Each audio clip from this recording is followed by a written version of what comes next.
Assalamu alaikum dear students, I hope you all are doing well. This is your tutor Ms. Jaberia Mas and I'm back with my another video lecture. So students, आज हम क्या study करने वाले हैं? Today we are going to continue we are going to start with the another topic जो कि आपका है centripetal force. याद रखिए कल हमने जो लेक्चर पढ़ा था that was regarding centripetal acceleration and with this topic एक और टॉपिक रिलेटेड है जो कि आपका सेंट्रीपिटल फोर्स है. सो आई थॉट कि आपको ये वाला टॉपिक भी पढ़ा दिया जाए ताकि हम फर्दर जो मोशन इन 2 डायमेंशन हम कर रहे हैं रिगार्डिंग सर्कुलर मोशन, और हम साइमल्टेनियसली पीरियोडिक और एसएचएम भी हमने रिलेट करके पढ़ लिया अब तक, तो हम फर्दर 2 डायमेंशनल मोशन पढ़ सकें. इसलिए आई थॉट कि सेंट्रीपिटल फोर्स का कंसेप्ट भी मैं आप लोगों को दे दूँ इन्हीं वीडियो लेक्चर्स में.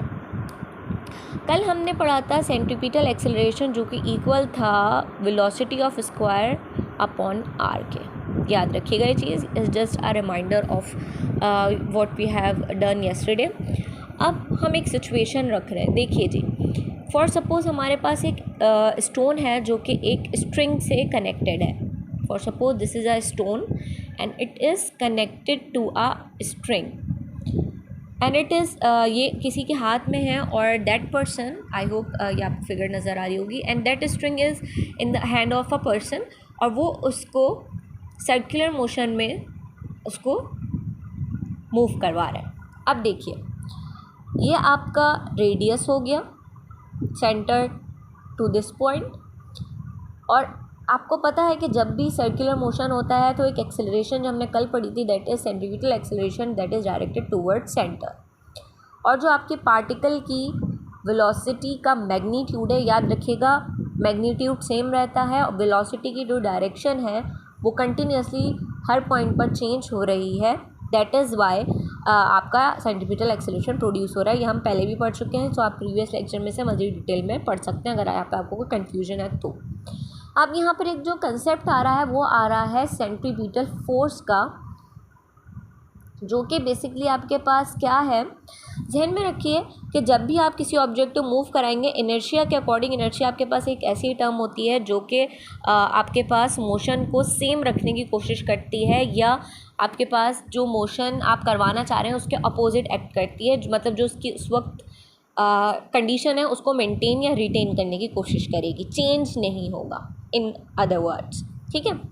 अब क्या है कि अगर तो आपके पास सर्कुलर मोशन है तो आपके पास वहाँ पर एक फ़ोर्स आ जाती है जो कि आपके पास कहलाती है सेंट्रीपिटल फोर्स. ये फ़ोर्स क्या करती है बेटा, देखिए ये फ़ोर्स अलाउ करती है ऑब्जेक्ट को to move in a circular path और इसकी डायरेक्शन हमेशा होती है सेंटर की तरफ. ध्यान में रखिए ये आपके पास सेंटर है, ये एक्सेलरेशन का वेक्टर और ये फोर्स का वेक्टर. ठीक है जी. अब इसके फॉर्मूले से डील कर लेते हैं.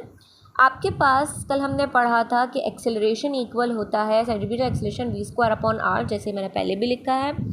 वी ऑलरेडी नो कि फोर्स इक्वल होता है मास इनटू एक्सेलरेशन. यहाँ पे हम सर्कुलर मोशन की बात कर रहे हैं तो सेंट्रीपिटल फोर्स, और सर्कुलर मोशन की बात है तो सेंट्रीपिटल एक्सेलरेशन. ठीक है जी. अब इस इक्वेशन में अगर हम ये वैल्यू पुट करें तो आपके पास क्या आएगा, F C remain same, mass remain same, it becomes v square upon r. Simple.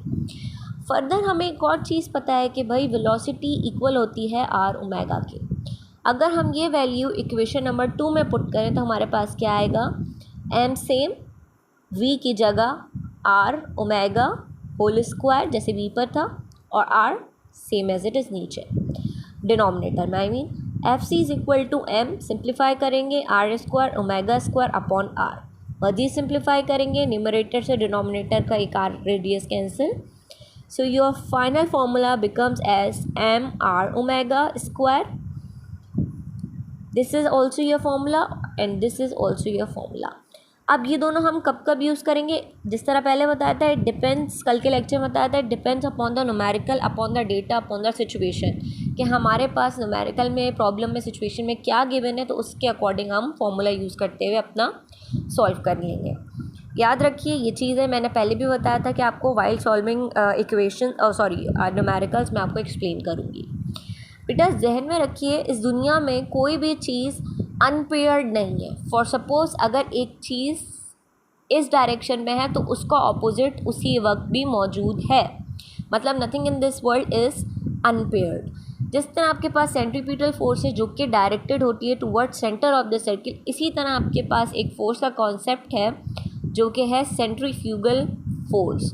और ये क्या करती है, ये ऑब्जेक्ट को आउट ऑफ द सर्किल या सेंटर से हटाने की कोशिश करती है। So this force is opposite to centripetal force and is directed outward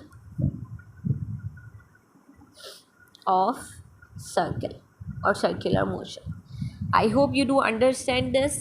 If you have any query regarding this lecture, you can do ask me in the comment section. As I always said this, please video को like कीजिए, subscribe कीजिए मेरे channel को और share कीजिए इस video को अपने फ्रेंड्स के साथ। अगर आप किसी पर्टिकुलर टॉपिक को पे आपको डिफ़िकल्टी और आप चाहते हैं कि मिस जबेरिया आपकी डिफ़िकल्टी को मुश्किल नहीं मज़ीद मतलब आपकी मुश्किल को आसान बनाए, तो मुझे आप कमेंट सेक्शन में लिख सकते हैं। टिल देन अल्लाह हाफ़िज़, टिल देन नेक्स्ट वीडियो।